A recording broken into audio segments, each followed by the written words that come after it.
I want us to look at the angle of depression and elevation today. All right. Suppose you're standing there. All right. Excuse my drawing. Right. That's about how accurate I can be. And you are looking straight ahead. You are looking straight ahead. Straight ahead. And there's a pole there that's stuck on the ground, right? You are looking just straight ahead, level. So that would be your line of sight or horizontal line. Horizontal line, or we can call it line of sight.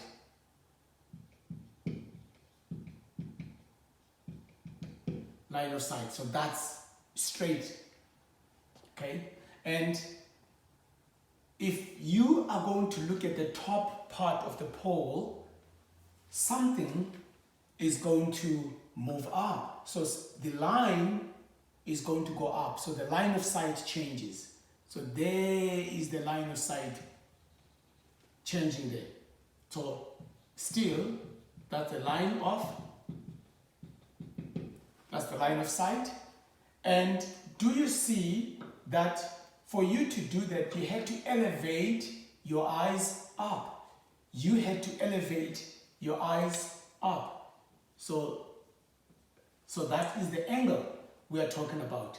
That's the angle we're talking about. So that angle is angle of elevation.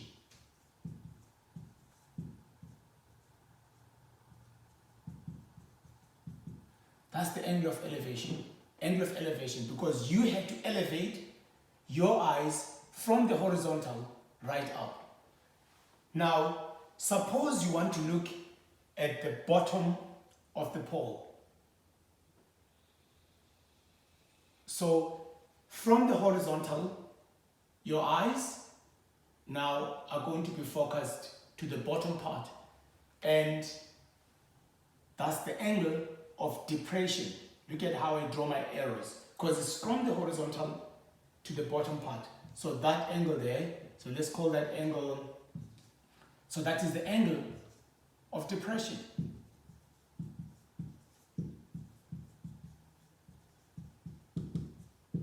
And that's it. That's the angle of elevation, angle of depression going up, angle of elevation going down, angle of depression going down, and angle of elevation going up.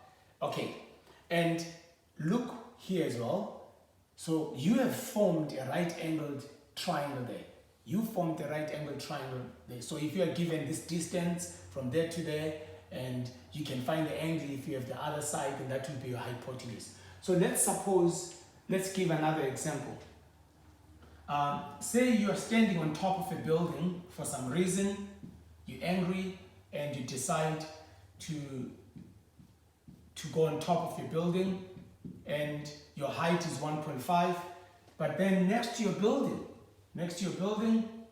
there is another building, and this building is some meters away from your building, and you are looking down there. Okay, let's say there is point A and point B.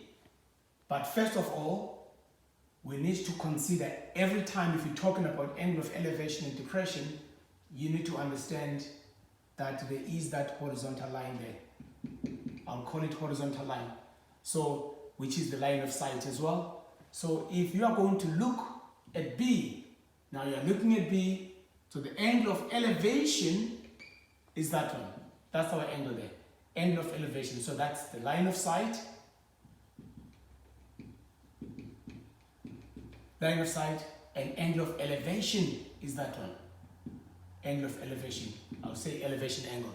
Okay? And then, if you are going to look down at A, now the arrow, look at the arrow, all from the horizontal. Horizontal down, horizontal up. So horizontal down will be your angle of depression.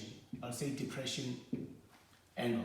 So that's it. So from this then, you see, that's a right angle triangle. And also, when you look at that, if this is straight, also this is straight, right? Also this is straight, and that will be straight also. So this angle, what will that angle be? What will that angle be? So this angle will be the same as that one. And there as well, for some reason, if you will be asked to find, that's the height of the building. So this angle will be the same as that angle there. Okay?